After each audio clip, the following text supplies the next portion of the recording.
Under water CPO से बना अरबपति ससुराल। आज कितने दिन बाद तुम लोग मुझे बाहर ले जा रहे हो, वरना हमेशा अपने अंडर वाटर शिप के बंगले में ही रहते हो। अरे माँ, हम लोग अंडर वाटर रहते हैं तभी सुरक्षित हैं, वरना बढ़ते पोल्यूशन ने कब का तुम्हें अपना शिकार बना लिया होता। हाँ दादी, और माँ तुम्हारी सारी ज्वेलरी ले लेती। शांति देवी अपने बेटे, बहू, पोता और पोती के साथ सबमरीन में बैठकर सीप से बने टनल से होते हुए समुद्र की सतह पर आते हैं। सतह पर आते ही सबमरीन चला रहा आरव एक बटन दबाता है और सबमरीन गाड़ी में बदल जाती है। सभी लोग गाड़ी से उतरते हैं और कुछ दूर खड़े लोगों की भीड़ देखते हैं। मोहन, मोहन, कोई मेरे बच्चे को बचा लो। अरे कोई तो बचा लो, मेरा बच्चा डूब जाएगा। सबकी नजर एक साथ समुद्र की ओर गई। थोड़ी दूर पर एक छोटा सा सिर लहरों में डूब रहा था। पानी उसे अपनी तरफ खींच रहा था और सुनीता किनारे खड़ी रोती चिल्लाती हाथ फैला रही थी, लेकिन डूबने के डर से कोई आगे नहीं बढ़ता है। अरे क्या क्या हो रहा है वहाँ? कुछ समझ नहीं आ रहा है। औरत क्यों चिल्ला रही है ये देखने पूरा परिवार थोड़ा आगे बढ़ता है और डूबते बच्चों को देख हैरान हो जाता है। माँ, वो बच्चा डूब रहा है। ए जी, हमें तुरंत कुछ करना चाहिए। लहरें तेज हैं, हम क्या कर सकते हैं? उनकी बात पूरी भी नहीं हुई थी कि दूर से रेत उड़ाती हुई एक लड़की दौड़ती हुई चप्पलें उतारकर सीधे समुद्र में कूद जाती है। लड़की को समुद्र में कूदते देख सभी हैरान हो जाते हैं। ये लड़की बिना सोचे समझे कूद गई। कौन है ये लड़की? क्या ये बच्चों को बचा लेगी? समुद्र में कूदी लड़की को देख सभी आपस में बातें करने लगते हैं। वहीं दूसरी तरफ समुद्र की लहरें उसे धक्का दे रही थीं, लेकिन वो रुकती नहीं। वो सीधे बच्चे की ओर बढ़ती है। एक हाथ से उसे थामकर दूसरे हाथ से लहरों से जूझ रही थी। तभी अचानक वही लड़की बच्चे को सीने से लगाए हुए किनारे की ओर आती है। हे भगवान, मेरे बच्चे को कुछ मत होने देना। घबराइए नहीं, आपके बच्चे को कुछ नहीं होगा। राधिका ने बिना घबराए बच्चे को उल्टा किया। वो उसका पेट दबाने लगती है। हिम्मत रखिए, आपके बेटे को कुछ नहीं होगा। बच्चे के मुंह से समुद्र का पानी बाहर निकलता है और खांसते हुए बच्चा उठकर बैठ जाता है। माँ। बच्चे के रोने की आवाज सुनते ही बच्चे की माँ बच्चे को सीने से लगा लेती है और हाथ जोड़ के राधिका का दिल से शुक्रिया करती है। बेटा, मेरा बेटा, धन्यवाद बहन, तुमने मेरे बच्चे की जान बचाकर मेरी जान बचा ली। तभी राधिका उठती है और अपने गीले बाल पीछे करके शांत नजरों से माँ बेटे को देखकर कहती है, धन्यवाद की जरूरत नहीं है, ये तो मेरा फर्ज था। अगर तुम ना होती तो ना जाने आज क्या होता। अगर आज मैं नहीं होती तो कोई और होता। आप फिक्र मत कीजिए, बस अपना और अपने बच्चे का ख्याल रखिएगा। राधिका पीछे मुड़ती है, अपनी चप्पलें उठाती है और बिना किसी को दोबारा देखे आगे की तरफ बढ़ जाती है। माँ, उसने तो धन्यवाद भी नहीं लिया। कुछ लोग पुण्य करके हिसाब नहीं रखते बेटी। हर लड़की को ऐसे ही बनने की कोशिश करनी चाहिए। ऐसे ही राधिका दूर जाती हुई भीड़ में गायब हो जाती है और पूरा परिवार अपनी गाड़ी में बैठ जाता है। देखा तुम लोगों ने? हाँ डैड, बिना किसी लालच के उस लड़की ने अपनी जान जोखिम में डाल दी। ऐसे लोग अब बहुत कम होते हैं। हम नीचे जो दुनिया छुपाए बैठे हैं वो दौलत की है, और वो लड़की जो अभी गई उसके बाद इंसानियत की दौलत है। खैर जो भी है अच्छा है। चलो अब शहर चलना चाहिए। मॉल? हाँ, घर के लिए कुछ सामान भी लेना है और आज का दिन याद रखने के लिए कुछ खास। ये बोलते ही वे चारों सड़क की ओर बढ़ जाते हैं। सामने शहर की भीड़ जहाँ उन्हें आम लोगों की तरह शॉपिंग करनी थी, थोड़ी देर में वो लोग एक मॉल में पहुँचते हैं। माँ, यहाँ तो कितना शोर है। आदत नहीं है ना हमें, इसलिए। लेकिन क्या करें, जरूरी सामान यही मिलेगा। मैं और माँ जी राशन का सामान ले लेते हैं, तुम दोनों अपने पापा के साथ जाकर घर की दूसरी जरूरत की सामान ले लो। नीलम और शांति देवी राशन का सामान लेने चली जाती हैं। वहीं आरव और काव्या अपने पिता के साथ घर के लिए सिर्फ साबुन और दूसरे जरूरी सामान लेने लगते हैं। एक लंबी शॉपिंग के बाद उन्होंने घर के सारे जरूरी सामान खरीद लिए होते हैं और वो आइसक्रीम खाते हुए बात कर रहे थे। सारा सामान तो खरीद लिया, अब जल्दी घर चलो, मुझे इस हवा में नहीं रहना। पापा बस थोड़ी देर और, मैं कितने दिनों बाद जमीन पर आई हूँ, मुझे कुछ कपड़ों की शॉपिंग करनी है। हाँ चलो, मैं माँ के लिए भी कुछ ले लूंगा। पूरा परिवार एक कपड़ों की दुकान में जाता है जहाँ अंदर रंग बिरंगे कपड़े लगे होते हैं और सेल्स गर्ल्स मुस्कुराकर ग्राहकों का स्वागत कर रही थी। डैड, पहले दादी के कपड़ों की शॉप देख लें। हाँ चलो, माँ के लिए सादे कपड़े चाहिए। पूरा परिवार शॉप में आगे बढ़ता है। तभी नीलम की नजर एक काउंटर पर खड़ी लड़की पर पड़ती है। सेल्स गर्ल्स के कपड़ों में वही लड़की थी जिसने डूबते हुए बच्चे को बचाया था। काव्या, जरा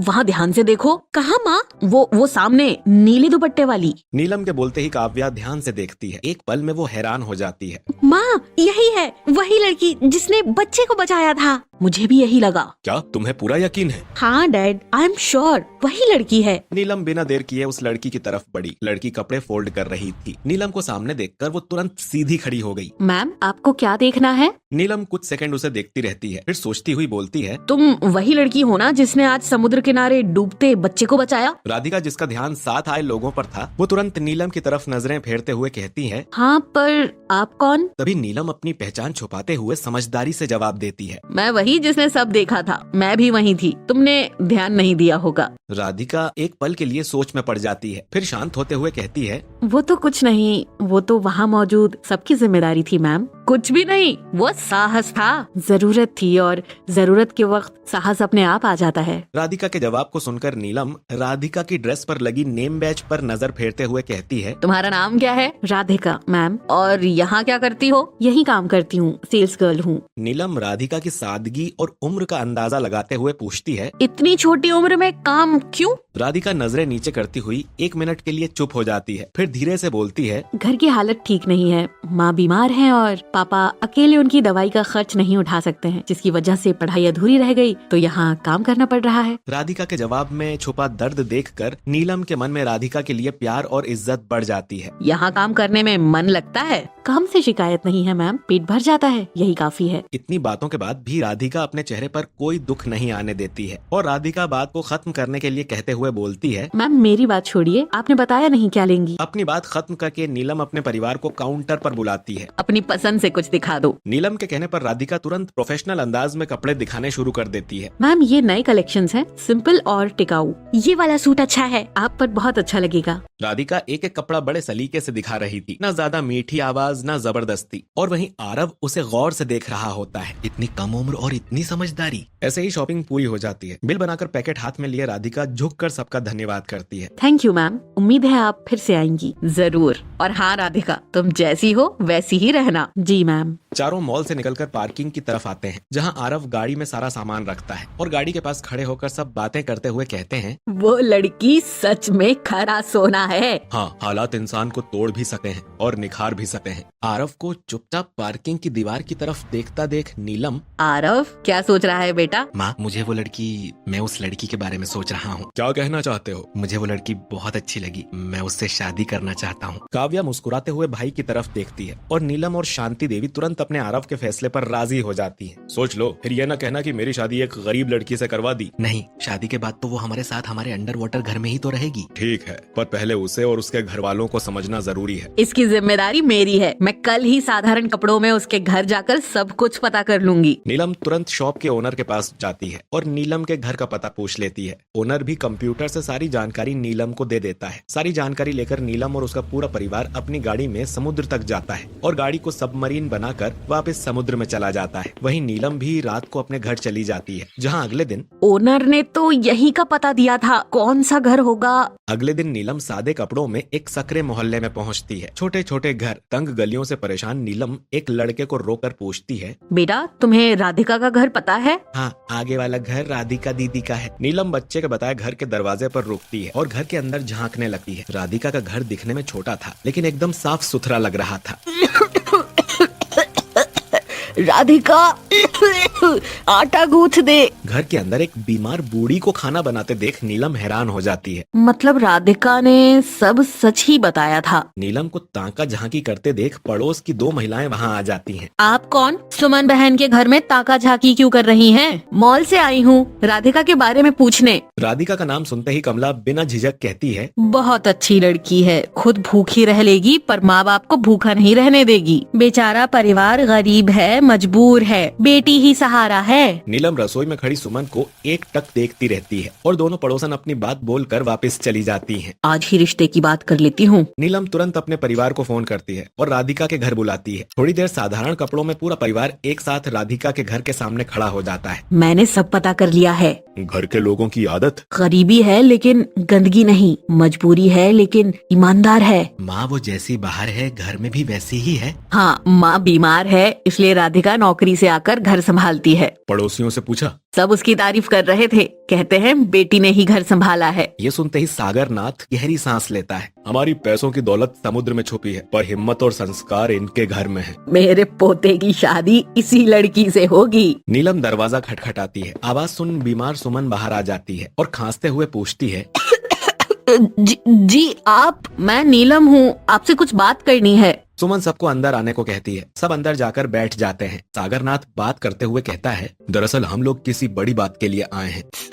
सब ठीक तो है? जी जी सब ठीक है। दरअसल हम आपके घर रिश्ता लेकर आए हैं। रिश्ते की बात सुनकर सुमन चौंक जाती है। रिश्ता हमारी बेटी के लिए? हाँ, हमारे बेटे आरव के लिए। सुमन अपनी बेटी के रिश्ते की बात सुनकर खुश हो जाती है। तभी घर में सुमन का पति ब्रिजेश आता है। आप लोग कौन? नमस्कार, आप राधिका के पिताजी हैं? हाँ, आपको कैसे पता? ये लोग हमारी बेटी का रिश्ता लेकर आए हैं। रिश्ते की बात सुनकर ब्रिजेश चौंक जाता है और उदास चेहरा लिए कहता है, लेकिन हम लोग अभी शादी के खर्च के लिए तैयार नहीं हैं। हमें आपकी गरीबी से फर्क नहीं पड़ता। और न ही किसी दहेज से। क्या काम करते हैं आप? छोटा मोटा समुद्र से जुड़ा काम है, गुजारा हो जाता है। सागरनाथ अंडर वाटर बने अपने घर को हमेशा राज ही रखते हुए साफ झूठ कह देता है। एक बात और, शादी का खर्च हम उठाएंगे। हम क्या देंगे फिर? अपनी बेटी, वही हमारे लिए काफी है। घर में शादी की बात चल ही रही थी कि तभी दोपहर की शिफ्ट पूरी करके राधिका घर आती है और नीलम को देख चौंक जाती है। आप लोग यहाँ? बेटी, ये लोग तेरा हाथ मांगने आए हैं। हमें रिश्ता मंजूर है। रिश्ते की बात सुनकर राधिका मना करते हुए कहती है, माँ, जब तक तुम्हारी तबीयत ठीक नहीं हो जाती मैं शादी नहीं करूँगी। राधिका की बातें सुन सुमन रो पड़ती है।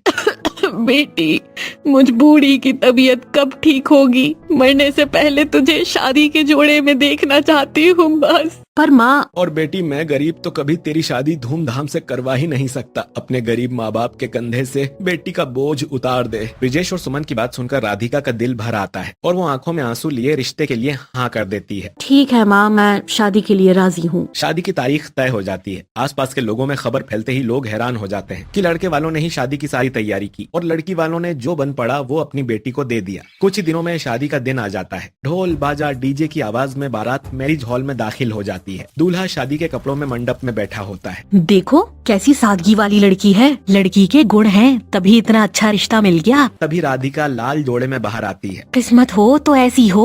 इस घर को ऐसा रिश्ता मिलना बहुत सौभाग्य की बात है। पंडित की आवाज पर मंडप में फेरे शुरू होते हैं। वर वधु फेरे शुरू करें। मैं हमेशा तुम्हारे साथ खड़ा रहूंगा। मैं हमेशा आपका साथ दूंगी। शादी संपन्न हुई। ऐसे ही शादी पूरी हो जाती है। विदाई का वक्त आता है और सुमन बेटी को गले लगाकर रोने लगती है। बेटा, ससुराल में सबकी इज्जत करना, अपना ख्याल रखना माँ, और खुद को कभी अकेला मत समझना। रोते हुए राधिका गाड़ी में बैठ जाती है। राधिका पूरी तरह से अनजान थी कि ये गाड़ी उसे ऐसे ससुराल ले जा रही है जिसका असली घर अभी भी समुद्र की गहराइयों में एक राज बनकर छुपा हुआ था। कुछ देर बाद गाड़ी समुद्र के किनारे आकर रुक जाती है। सामने सिर्फ लहरों की आवाज थी और दूर तक फैला हुआ सन्नाटा। राधिका सागरनाथ की तरफ देखती है जो ड्राइविंग सीट पर शांत बैठे थे। हम यहाँ क्यों रुके हैं? अभी सब्र रखो बेटी, लेकिन आगे तो समुद्र है। भरोसा रखो, मैंने वादा किया। राधिका खिड़की से बाहर देखती है। राधिका को समझ नहीं आता है कि शादी के बाद पहली ही रात उसे यहाँ क्यों लाया गया है। ठीक है। सागरनाथ डैशबोर्ड के नीचे एक छोटा सा स्विच दबाता है। अचानक गाड़ी के अंदर हल्की सी आवाज होती है और खिड़कियों पर मोटी कांच आ जाती है। गाड़ी का ढांचा बदलने लगता है। ये क्या हो रहा है? भाभी घबराओ मत। कुछ ही पलों में गाड़ी एक सबमरीन में बदल जाती है। सागरनाथ उसे आगे बढ़ाकर सबमरीन धीरे धीरे समुद्र में उतारने लगता है। हम पानी के अंदर जा रहे हैं? हाँ, लेकिन सुरक्षित हैं। सबमरीन समुद्र की गहराइयों में उतरती जा रही थी। बाहर नीला अंधेरा था, लेकिन समुद्र की रोशनी में तरह तरह के समुद्री जीव तैरते दिख रहे थे। रंगीन मछलियाँ, बड़ी बड़ी परछाई और दूर चमकते हुए सीप। ये सब क्या है? मैंने कभी नहीं देखा। भाभी आगे तो चलो, अभी तो और देखोगी। सबमरीन एक छोटे रास्ते पर मुड़ी जो पूरी तरह समुद्री सीपियों से बना था। सीपियों से निकलती हल्की चमक रास्ते को रोशनी दे रही थी। ये रास्ता सीपियों का बना है? हाँ। ये सब देख राधिका हैरान हो जाती है। ये सब सच है या मैं सपना देख रही हूँ? कितना सुंदर है ये सब। भाभी चुटी काट लो, कहो तो मैं काट दूं। इतना कहते ही काव्या आगे बढ़कर राधिका को चूटी काट लेती है। राधिका चूटी काटने से चिल्ला उठती है, आओ, दर्द हो रहा है। मतलब सपना नहीं, रियलिटी है। थोड़ी देर बाद सामने एक जोरदार रोशनी दिखाई देती है। जैसे जैसे सबमरीन समुद्री जमीन पर आकर रुकती है, दरवाजा खुलता है। सबमरीन का दरवाजा खुलते ही राधिका डर से चिल्ला उठती है, हम लोग डूब जाएंगे।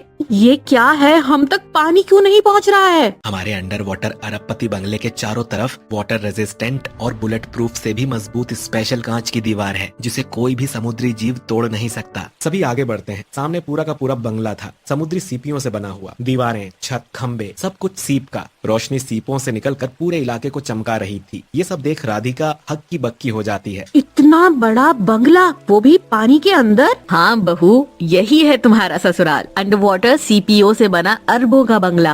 अंडर वाटर सीप से बना अरबपति बंगला सुनकर राधिका के पैर जैसे जमीन पर टिक ही नहीं पा रहे थे। ये सब कैसे, कब और क्यों? तभी शांति देवी आगे आती है, चेहरे पर शांति और आंखों में अपनापन लेकर। सब जान जाओगी बहू। दादी माँ यहाँ? शांति देवी अपनी बहू नीलम को इशारा करती है। नीलम अंदर जाकर सीप की बनी हुई आरती की थाली और कलश लेकर बाहर आती है। सवाल बहुत हैं, जवाब भी हैं। पहले घर में कदम रखो बेटी, गृह प्रवेश करके इस घर में पहला कदम रखो। नीलम सीप की बनी थाली से राधिका की आरती उतारती है। राधिका कांपते हुए आगे कदम बढ़ाकर गृह प्रवेश करती है। जैसे ही वो सीप के बने दरवाजे के अंदर पैर रखती है और चारों तरफ नजरें दौड़ाती है तो उसे सारी चीज सीपियों की बनी हुई दिखाई देती है। सारी चीजों से सीपियों की हल्की सी रोशनी निकल रही थी। ये मेरी जिंदगी है या कोई दूसरी दुनिया? मेरे तो भाग्य ही पलट गए। सीप के बने अंडर वाटर अरबों के बंगले में राधिका का गृह प्रवेश हो चुका था और राधिका अपनी बदली हुई जिंदगी और पुरानी जिंदगी के बीच अंतर कर रही होती है। तभी उसकी नंद कहती है, भाभी आप ज्यादा मत सोचो, अभी मैं थक गई हूँ। कल आपको हमारा अंडर वाटर सीप का बंगला और समुद्र घुमाऊंगी। हाँ, हम लोग भी काफी थक गए हैं, अपने अपने कमरे में जाकर सो जाते हैं। राधिका अपने पति के साथ कमरे की ओर चली जाती है। बंगले की सीढ़ियों की रेलिंग सब कुछ सीपियों का बना हुआ था। जहाँ कमरा भी पूरा सीपियों का बना हुआ, और ये बेड है या सीप? जो भी है, सो जाओ, कल छोटी के साथ सब देख लेना। राधिका और आरव अपने सीप के बने कमरे में सो जाते हैं। अंडर वाटर बंगले में सोते हुए समय कब बीतता है पता ही नहीं चलता है। ऐसे ही अगले दिन बहू, ओ बहू। गहरी नींद में सो रही राधिका नीलम की आवाज सुनकर जाग जाती है। जी माँ जी। बहू, आज तुम्हारी पहली रसोई की रस्म होगी, तैयार होके नीचे आ जाना। और हाँ, इस कबर्ड में मैंने तुम्हारे लिए कपड़े रखे हैं। इतना कहकर नीलम कमरे से चली जाती है। राधिका सीपियों के बने बाथरूम में जाती है। बाहर आकर सीप से बना कबर्ड खोलती है। इतनी सुंदर साड़ियाँ और ये सीप के बने गहने, सच में भगवान जब देता है छप्पड़ फाड़ के देता है। थोड़ी देर में राधिका पूरी तरह तैयार होकर हॉल में आती है और सीप के बने किचन में अपनी पहली रसोई पूरी करती है। तभी राधिका की नंद डाइनिंग टेबल से उठकर कहती है, अरे भाभी आप मेरे साथ चलिए, हमारे बंगले में क्या क्या है और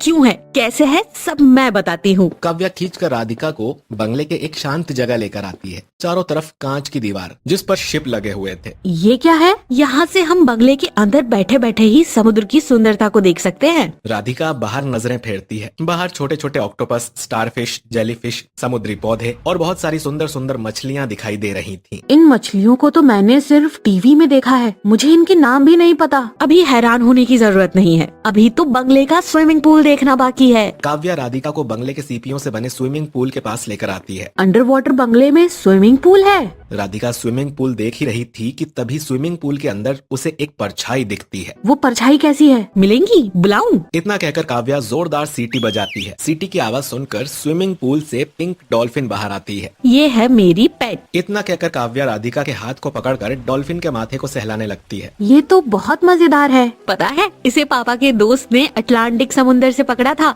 मैं भी गई थी। इतना कहकर काव्या और राधिका खड़ी हो जाती है और डॉल्फिन स्विमिंग पूल में घूमने लगती है। ये बहुत सुंदर है, इससे भी सुंदर है समुद्र की दुनिया। यहाँ तो ज्यादा कुछ नहीं है। सच में काश मैं भी समुद्र घूम पाती। राधिका की बातें सुनकर काव्या मुस्कुराते हुए कहती है, समुद्र के अंदर? पर कैसे? चलेंगी आप? जा सकते हैं तो जरूर चलूंगी। काव्या और राधिका बातें कर ही रही थी कि तभी पीछे से उसकी सास और पति आते हैं। क्या बातें हो रही हैं? भाभी को समुद्र घूमना है। हाँ तो ले चलो हमारी नई बहू को समुद्र घुमाने। समुद्र घूमने की बात से राधिका बहुत एक्साइटेड हो जाती है। हाँ हाँ चलते हैं। अरे भाभी ऐसे ही चली जाओगी क्या? काव्या की बात सुनकर राधिका के बढ़ते कदम रुक जाते हैं। तो कैसे जाएंगे? स्विमिंग सूट में जाएंगे। इस तरह जाएंगी तो समुद्र की गहराइयों में खो जाओगी। आप रुकिए, मैं अभी सबके लिए लेकर आती हूँ। काव्या अंदर जाती है और अलमारी से सबके लिए स्विमिंग सूट निकाल कर लाती है। ये स्विमिंग सूट है, हमें इसे पहनना होगा। पर इसे पहनने से क्या होगा? अगर समुद्र में घूमना है तो इसे पहनना होगा। ये हाई टेक्नोलॉजी की बनी है। नीलम की बात खत्म होते ही काव्या स्विमिंग सूट के हर पार्ट और उसके यूज के बारे में बताने लगती है। ये ऑक्सीजन सिलेंडर है, ये ऑक्सीजन मास्क, और ये हाथ और पाँव के ग्लव्स, और ये है फेस कवर, और ये है फिन्स। इस कंप्लीट कॉम्बो को स्विमिंग सूट कहते हैं। इतना कहकर काव्या सभी को स्विमिंग सूट देती है और सब लोग स्विमिंग सूट पहन लेते हैं। सब तैयार हैं? चलें। स्विमिंग सूट पहनकर सभी सीपियों के बने टनल में जाते हैं और फिसलते हुए सीधे समुद्र में पहुंच जाते हैं। हम समुद्र में आ गए, हम समुद्र के पानी में हैं। मैं तैर रही हूँ। हाँ, पर संभल कर। समुद्र जितना सुंदर है उतना खतरनाक भी। किसी अजीब चीज को मत छूना। हटो भैया, तुम तो हमेशा डरते रहते हो। भाभी आप मेरे साथ चलो, मैं आपको अच्छी अच्छी चीज दिखाती हूँ। काव्या राधिका को समुद्र में तैरते हुए चमकती हुई मछली के झुंड के पास ले जाती है। ये कैसी मछलियाँ हैं? कितनी चमक रही हैं। इन सभी को ग्लोइंग फिश कहा जाता है। इतना कहकर काव्या मछलियों की तरफ इशारा करके उनका नाम बताने लगती है। ये देखो, ये है ड्रैगन फिश, ये है ग्लोइंग फिश, ये है एंगलर फिश। काव्या राधिका को मछलियों के नाम बता ही रही थी कि तभी उसकी सास उसे बुलाती है। अरे बहू, तुम मेरे साथ चल, मैं तुझे पौधे दिखाती हूँ। नीलम राधिका को समुद्र की सतह पर ले जाती है, जहाँ ढेर सारे समुद्री पौधे लगे थे। ये देख, ये सारे पौधे ऑक्सीजन बनाते हैं। इसका नाम केल्प है। नीलम राधिका को पौधों के बारे में बता ही रही थी कि तभी उसके ऑक्सीजन सिलेंडर की पाइप खराब हो जाती है और नीलम दोनों हाथों से अपने गले को पकड़ लेती है और तड़पने लगती है। नीलम को गला पकड़कर अजीब आवाज निकालते हुए देख राधिका डर जाती है। क्या हुआ माँ जी? आप ये क्या कर रही हैं? क्या हो रहा है आपको? राधिका नीलम को संभालती है, पर समुद्र की जमीन पर होने की वजह से राधिका नीलम को लेकर तैर नहीं पाती है और जोरों से हाथ हिलाते हुए अपने परिवार की तरफ इशारा करने लगती है। यहाँ मेरी तरफ नीचे, माँ जी की तबीयत खराब हो गई। पानी में होने की वजह से राधिका की आवाज घर वालों तक नहीं पहुँचती है। राधिका समझ जाती है कि चिल्लाना बेकार है। चिल्लाना बेकार है? माँ जी को अपना ऑक्सीजन मास्क दे देती हूँ। राधिका तुरंत अपनी सांस रोककर ऑक्सीजन मास्क नीलम को लगा देती है। तभी आरव की नजर जमीन से आ रही बुलबुलों पर पड़ती है। ये तो ऑक्सीजन के बुलबुले हैं। आरव समुद्र की जमीन की तरफ जाता है और राधिका के साथ अपनी माँ को उठाकर घर की तरफ बढ़ता है और राधिका अपना ऑक्सीजन मास्क लगा लेती है। घर के दरवाजे पर आते ही आरव हड़बड़ी में दरवाजे को खोलने की कोशिश करने लगता है। अरे ये खुल क्यों नहीं रहा? क्या हुआ? राघव के हड़बड़ी करने की वजह से दरवाजे पर 30 सेकंड लॉक लग जाता है। ओह नो, अब क्या होगा? दरवाजा तो लॉक हो गया। अब हम क्या करेंगे? माँ जी को कैसे बचाएं? इंतजार करने के अलावा और कोई उपाय नहीं है, हमें इंतजार ही करना पड़ेगा। नीलम ऑक्सीजन की कमी की वजह से बेहोश हो चुकी थी। नीलम को बेहोश देख सभी डर जाते हैं, पर तभी दरवाजा खुलता है। जल्दी सब अंदर चलो। सभी तुरंत राधिका को लेकर बंगले में जाते हैं और सोफे पर लेटाते हैं। मम्मी तो बेहोश है, अब क्या करें? मम्मी को कैसे बचाएं? आप लोग घबराइए मत, मैं कुछ करती हूँ। राधिका नीलम के स्विमिंग सूट को उतारती है और उसके चेहरे पर ठंडी हवा करती है। उसके पेट को दबा दबा कर उसके पेट से सारा पानी निकालती है। पेट का सारा पानी निकलते ही नीलम गहरी सांस लेते हुए अचानक उठ जाती है। धन्यवाद बहू, आज तूने मेरी जान बचा ली। धन्यवाद की जरूरत नहीं है, ये मेरा फर्ज था, पर मुझे आप लोगों से कुछ कहना है। बोल ना बहू। आज हम सभी लोग थे तो आपको बचा लिया, पर अगर कोई अकेला होता तो उसकी तो जान ही चली जाती। क्या मतलब? मेरे कहने का मतलब है, प्रकृति ने हम इंसानों के लिए जमीन बनाई है और मछलियों के लिए समुद्र। पर बाहर तो कितना पॉल्यूशन है और हवाओं में ना जाने कितनी सारी बीमारियां। इसीलिए ही तो हम लोग समुद्र के अंदर रहते हैं और यहाँ हाई टेक्नोलॉजी से सारी व्यवस्थाएं कर रखी हैं। आप चाहे जितनी हाई टेक्नोलॉजी वाली चीज लेकर आए, पर कभी न कभी तो वो खराब होंगी, जैसे आज हुई। सागरनाथ के साथ साथ पूरा परिवार राधिका की बात समझ जाता है। मैं समझ गया, तुम चाहती हो कि हम लोग जमीन पर रहें ताकि कभी कोई जरूरत आने पर हमारे आसपास के लोग हमारी मदद कर सकें। हाँ बिल्कुल, इंसान ही तो इंसान की मदद करते हैं और कभी कभी हम लोग इस अंडर वाटर बंगले में भी चले जाया करेंगे। नीलम के साथ हुए हादसे को देखकर राधिका के समझाने पर सागरनाथ दोबारा से जमीन पर ही रहने का फैसला करता है और पूरा परिवार हंसी खुशी जमीन पर एक घर खरीद कर रहने लगता है।